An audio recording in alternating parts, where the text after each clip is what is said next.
Hello, Guru Philosophers. We're the Gurus, and we're back at it again with another episode of the Guru Podcast. Today is episode 134, and we're going to be talking philosophy. My name is Wesley, and I'm here with my co-host Aryan today. And let's jump straight into it. So, philosophy is defined as the love of wisdom, and as we know, wisdom is transformational knowledge. So I have a simple question for you. What are some applications of transformational knowledge in your life, and what's the best way, in your opinion, to gain transformational knowledge? Well, transformational knowledge is now, I believe it's everywhere around us right now, especially with the internet being so widely spread nowadays. But I would say, honestly, the best, in my opinion, is reading books. I think reading books just gives you a type of, it immerses you in a new reality in a way that I believe no other form of media can replicate. I remember reading this quote a while back. It was like, a man who doesn't read only lives one lifetime, but a man who reads lives 1,000 lifetimes. Okay. And that just like, it resonated with me because I believe reading is just so much better compared to the other forms of media that we have nowadays. I think that reading allows us to imagine ourselves as kind of like the main character of that story, and just philosophy-wise, just it helps us connect with the story way better than I believe any other form of media. No, I completely understand that. Just to add on to that, the other day I was writing about this prompt that my English teacher gave me, and it was talking about how I was supposed to argue for literature and as opposed to using different forms of media to learn, and it opened my eyes because I realized that we connect way better with the characters. We're able to resonate with them, we're able to learn more because there's no fluff in between. When we're reading books, it's just the words and you, and there's no distractions such as in movies or in theater. You get all sorts of distractions, but when you're reading, it's kind of just you and your own thoughts. It allows you to critically think about the topics in ways that you could never do in other forms of media. So I definitely agree with you. And something I want to add on to that, you said it helps us, like, we imagine things as we're reading. I think that's something that that reading offers that I don't think any other form of media or entertainment offers us, because using our brain to imagine these like characters of the story, they can be like however we want them to look, maybe like the book describes them as something, but like their exact shape and figure is our brain doing the work. It's imagining these things, and I believe that's that kind of hard work, I guess, that reading forces us to do is better for us as humans rather than like the TV, where just like all you're doing is just consuming the material. Like everything's already laid out for you. It's just I want to say, like, it's just straight dopamine just like getting released in your brain without you doing any work, in my opinion, which I think reading I definitely agree. Have you read any books recently that you would like to share about that have to do with like improving yourself and gaining more wisdom? Yeah, recently I've been reading the Meditations by Marcus Aurelius.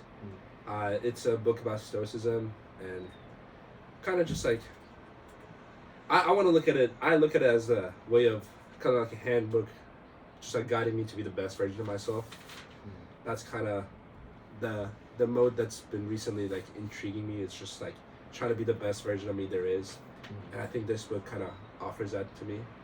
And it is a philosophical book, so there's not much imaginary characters, but it's more like applying the quotes and examples to your real life and trying to like recognize instances. And definitely forces you to think more than you would ever in like a movie or a TV show. Yeah, 100%. I would definitely say that is the case. How about you? You read anything recently that? Sure? No, but I was actually thinking that I would wanted to read Meditations as well. I thought that learning more about Stoicism and how Marcus Aurelius is a great leader thought would help me to just better my life in general. So I'll definitely look into it. You would recommend it? Yeah, I heard sure. All right. So moving on to the next topic. Let's talk about the indestructible question. Hmm. The indestructible question is a bit confusing, but it's sort of trying to find like a balance in your life, because there's a lot of opposites. So, for example, good and evil, and the indestructible question trying to forces you to find balance in your life in between the good and evil, so you're more fulfilled as a human being. I think that's my understanding of it, at least. So, just a question for you. What is an indestructible question in your life? A question that no matter how much you think about, never loses its potency or its power.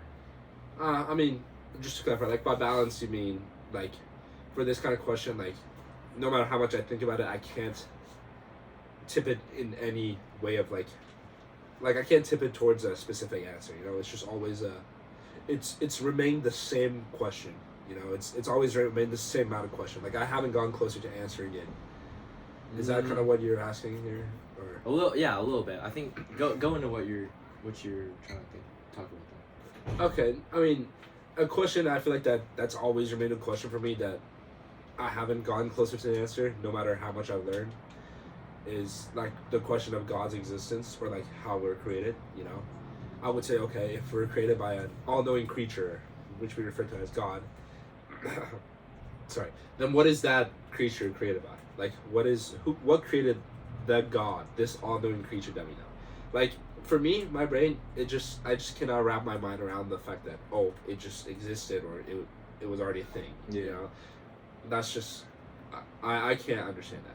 But then if I go the opposite direction as to like, okay, if we're created by the tiniest entity, like the molecule atoms, you know, like a Big Bang Theory, like all that stuff, if we're created by like the tiniest thing, what created that tiny thing, you know? Wasn't there like a tinier thing? Like where does that it kind of just leads into a rabbit hole, which we have no idea what it could go into. Like, we'll never know. We don't know what we don't know. And yeah, and that's like kind of like this is the when you talk about your indestructible question, this is kind of what I think about it.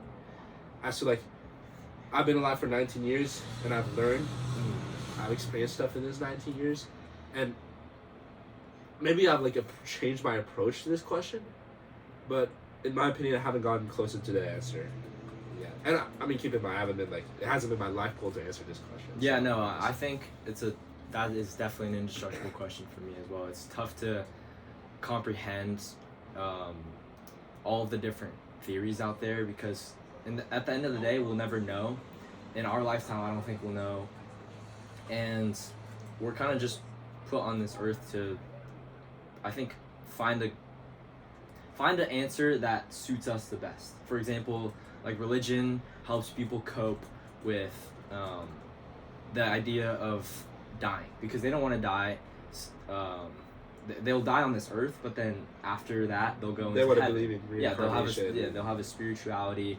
And I think it just helps us all cope with what is actually out there, because we'll never know, in my opinion. And for me, I don't think that I'll be able to find the answer to that question. I also don't think there's a religion, but I also don't believe in the Big Bang. So I don't know what I believe in, so finding that balance for me is going to be tough in that sense. But yeah. Well, I mean, my interpretation of the balance based on what you said would just be the point in the middle where you don't lean towards any other side. You're just there, like, I don't want to say not knowing the answer, or like not knowing either side, but like you're just there right in the middle, like not leaning towards any of the sides, any of the answers, because that's what balance is, right? You're not leaning towards any of the answers. Yeah, for sure. And it kind of goes into like dualism, how there's two opposing forces in the universe. For example, good and evil, and then God and the world, which you just talked about. What is a way of kind of, how does dualism apply to like your life? And, or do you have any examples of dualism? Well, it's funny. Well, I guess it really depends on what concept or like what specific example of dualism we're talking about. Because you mentioned God in the world, which I agree. Like I don't have a side that I'm leaning towards. Like there's like I'm kind of right there in the middle, you know. But then like good and evil, I like personally for me, I feel like good and evil is very relative. Like I feel like our brains, we cannot have a concept of good if we don't have a concept of evil, and vice versa. I don't think good and evil is the same as God and the world, in which I don't think God and the world is relative, but I think good and evil is relative. I may be wrong about this, but that's how I kind of think of it. You get that, or you? No, I understand how you think that these things could be relative, but I sort of disagree in a sense, because I think that there are polar opposites in sort of these things. For example, in the Jacob Needleman interview, it talks about how we need to find a balance. There's two opposites in our lives, specifically as humans. There's the inner and then the outer world, and then we have to find a balance between the inner and outer world. And the inner world is our spirituality and how we sort of internally think about all of these forces in our lives, and then outer is the monetary stuff that makes us happy. So I think finding a balance in that sense is very real, and there's no like relativity in that sense. Well, yeah, that's kind of what I was saying. I was saying, like, I don't see a relative aspect to the God and the world question, but I see a relative aspect to the good and evil thing. Okay, so it depends on the subject. For me, at least, this my understanding of dualism is just like depends on the subject, right? If there's like how two opposing forces, you know. I see. Or I guess that maybe for me, I just don't think of good and evil as opposing forces. Mm-hmm. I think of it as like a spectrum, you know. Okay. But yeah, no. You were saying about the physical and the inner. That makes more sense with what your idea of dualism is, or like how you're explaining it. Mm-hmm. And I don't see really a relative aspect to that. I do see how each side could affect the other, though, like how the physical side can affect the spiritual side and vice versa.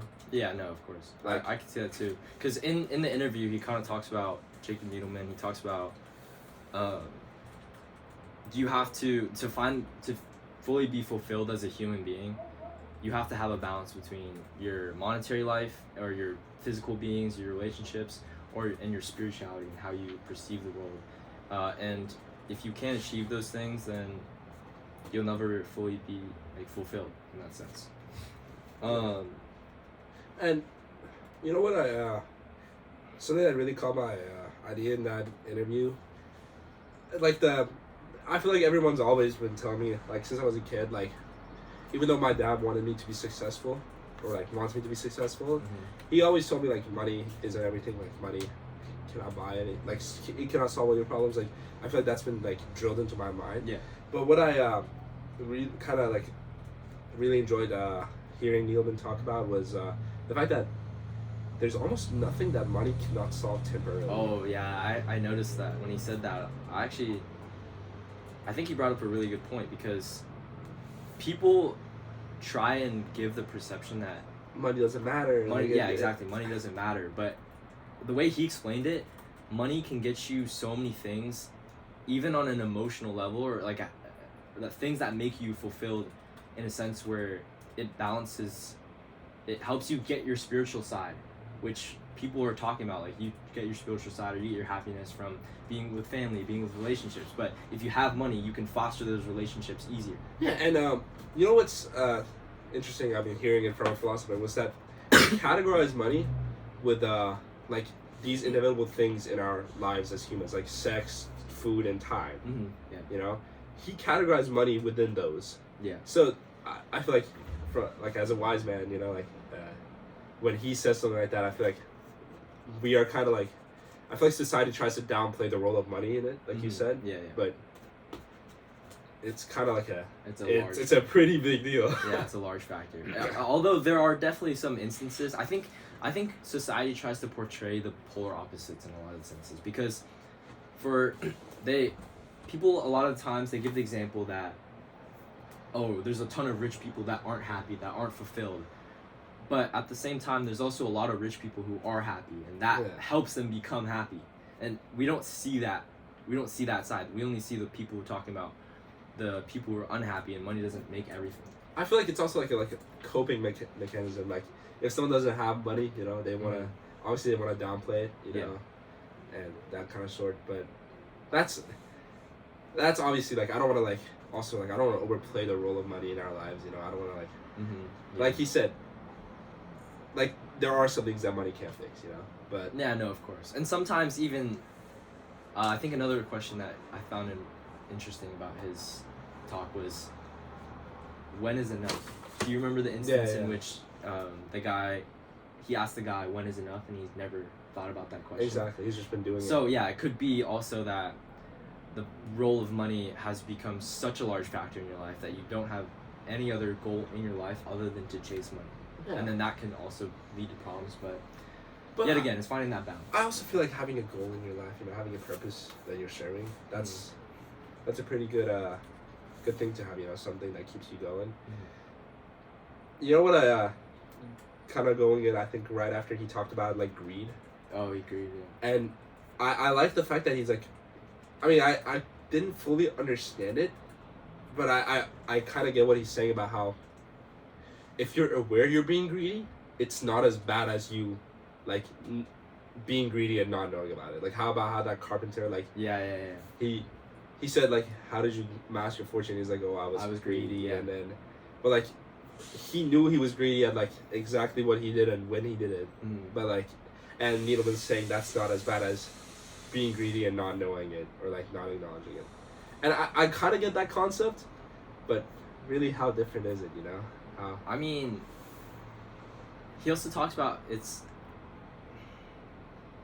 having unconscious thoughts about I can see how having unconscious thoughts about being greedy can kind of ruin your life. But if you understand that you're greedy and you use it in certain ways that doesn't fully impact your life, that doesn't consume your life, it can be healthier. He's not saying that, I don't think he's saying that it's completely eradicated the negativities of greed, but it's just a little bit of a cushion rather than being fully greedy. There's a spectrum again to how greedy you are and how it affects you. I think that's what he's talking about. So playing on that, and he also talks about if you think about your childhood and how you dealt with money as a child, how has your parents' perception of money and how they've instilled values of money in you affects you today? I mean, I talked about this earlier about how like my parents raised me with kind of this kind of thing that like money isn't everything, you know. Time, especially time with family, is way more important than money. Like that's kind of like the values I was raised by. One other thing that that stuck with me since is like being honest in making money, you know. Okay.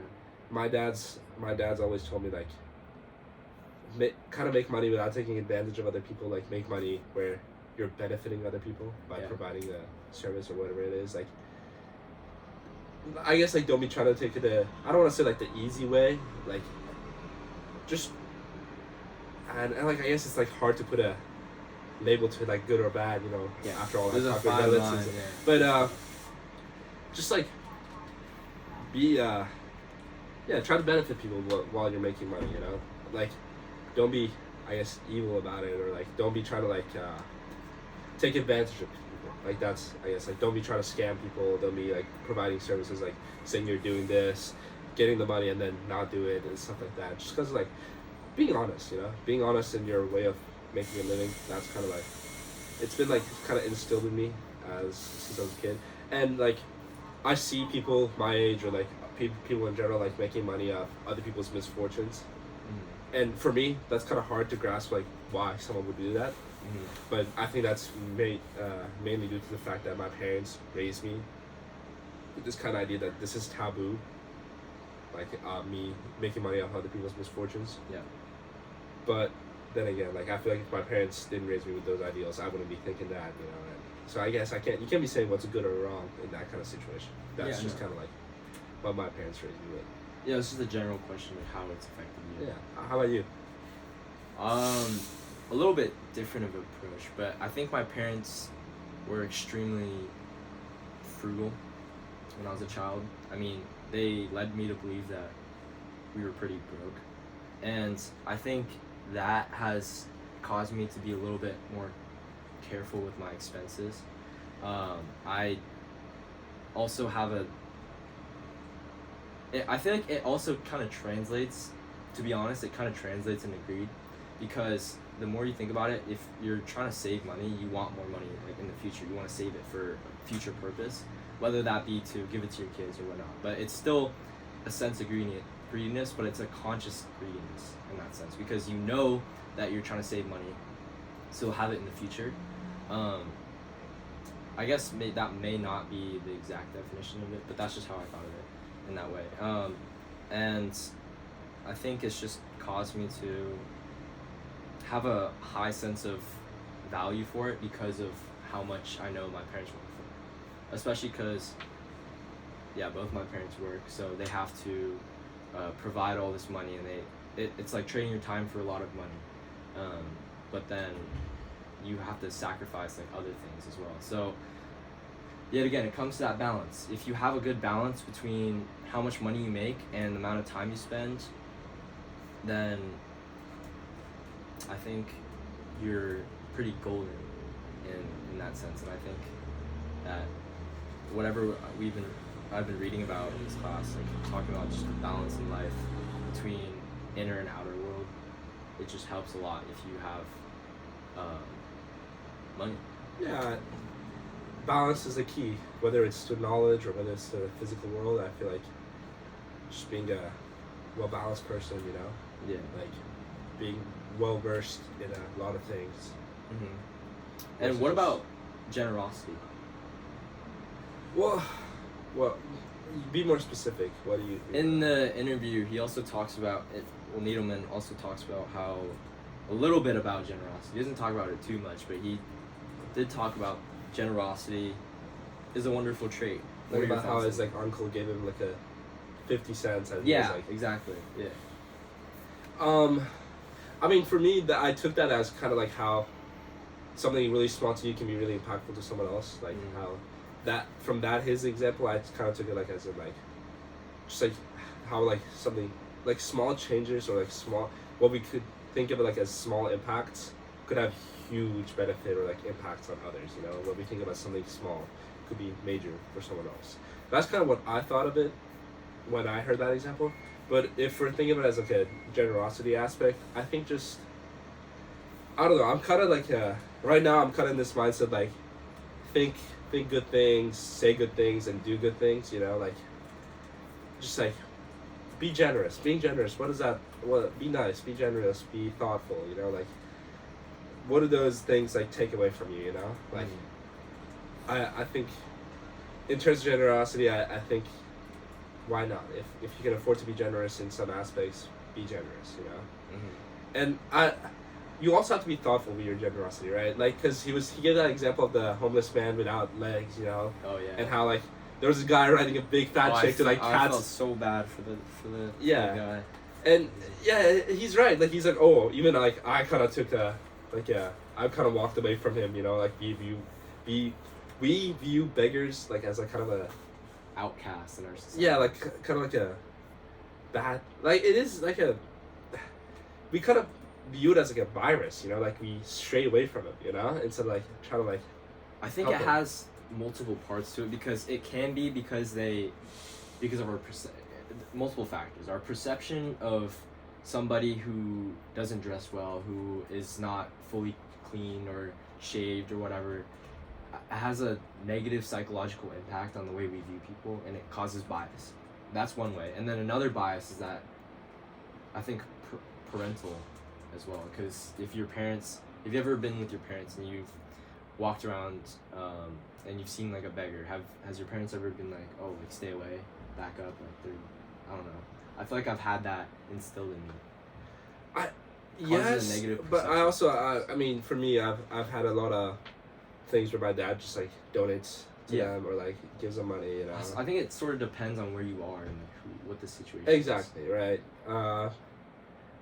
I don't know why my dad does it. I personally think maybe it's because like to gain good karma or something like that, you know. Yeah. So there may be like other motives to it, mm-hmm. you know, as opposed to just being generous, you know. Mm-hmm. But I don't think it's harmful either way, you know, like whether you're helping him to help yourself out, to make yourself feel better, or just help him out, you know, like it's gonna affect that guy the same way, you know, the homeless man. And do you think that humans are generous, because I think generosity is a thing in which you help people and it makes you feel good about yourself. So how many times do you think that people are actually generous compared to generosity because it makes you feel better? Like, is there a real thing as generosity, or is it just because we feel better doing good things for other people? I can't think of an example where me being generous won't make me feel the slightest good about it, you know? So is that a bad thing? Huh? Is that a bad thing? Do you think that... No, it's I mean, think about it. Is there anything that you do in this world that doesn't make you feel the slightest bit of good? Maybe you feel like there's more bad you feel than good, but I feel like there's nothing you can do in this world that doesn't make you feel just even a little bit good, you know? Like, Are you talking about generosity or anything in general? I feel like in general, just like, I feel like, okay, like, let's say to the example of generosity. I feel like, okay, if I only have $1 left, okay, Okay. and I give it to this guy who I'm like, okay, this guy probably needs it more than me, you know? It's my last dollar. It's gonna probably harm me more than, what do you call it? More than if I kept that dollar to give my last dollar away. But I feel like I'll still slightly feel good that I'm helping someone else out, you know? I feel like there's no scenario. Can you think of a scenario where you would do something, anything, okay, not even just generosity, anything that it's just you feel completely bad about it. No good can. Are you talking about actions? Anything, like maybe I'm not thinking about it enough, but I can't right now think of something that like it just won't benefit you doing something that won't benefit you even the slightest. Being sick. But then How does that make you feel good? once you're done with that sickness, you appreciate not being sick, or even when you have that sickness, like me currently, I think about like I'm right now appreciating like being healthy, you know, like stuff I take for granted, you know, that makes me feel a bit better, even though being sick it's not. it's overall bad, but like there's still that aspect that helps you out, that makes you feel good, you know, or Okay. but we're going kind of off track here. With Okay, a little bit off track. Okay, final question. Final question. Is Write down in the comments if you could think of an example that doesn't make you feel good. I don't know if I'm gonna have comments. I want to have your professor see. I want to see what your professor thinks about this. All right, what's the last question? It was gonna be about. Okay, This is not really a question, but it's back to the Needleman interview. He talked about how when people are rich, it's back to money. When people are rich, and like extremely rich, or even richer than you, it evokes a certain type of emotion in you, no matter what. How do you feel about that? Do you agree? Wait, if they're richer than me, like if somebody in the room, do you remember the example? Like the billionaire example, yes. Where people, if you understand that there's a billionaire in the room, it'll evoke some type of emotion in you. You'll be, oh, billionaire, and then you'll try and be nicer to him. You'll talk to him. Sure. Is that true? Do you find that it's true in every scenario, or do you think that money isn't the only way to prove your status in that sense? Or is... Well, definitely, I don't think money is the only way to prove your status. Okay, let me rephrase the question. Yeah. Is money the number one way to maybe draw attention or prove your status? The number one way? Maybe to the, like the major, to the majority, yeah. But, to general majority. But like, it depends, I feel like that depends on your values as a human being, like, what you value as like important to you, you know? Like, for example, let's say you, I don't know, you're a football fan, like a soccer fan. Not American football, okay? Okay. Would you, I feel like if you saw Ronaldo in a room versus like Elon Musk or Jeff Bezos, like you'd be more attracted to Ronaldo, you know, just because like he's a footballer, like okay, I get it. You value football, I guess, maybe more than money, or yeah, I would say what you value more is how you how you would value a person. You know, if money is the most important thing to you, then someone who's rich will, you try to please them, you try to like appeal to them. No, that Whereas makes like sense. I don't know, maybe like a soccer player, a football player, or basketball player, or any other kind of thing that holds value to you. Depending on your values. Yeah, Alright. I would say that. All right. I think that wraps up Yeah. the podcast. All right, let us know what you want us to talk about next. Drop it down in the comments. Yeah, don't forget to like and subscribe. See you guys next time.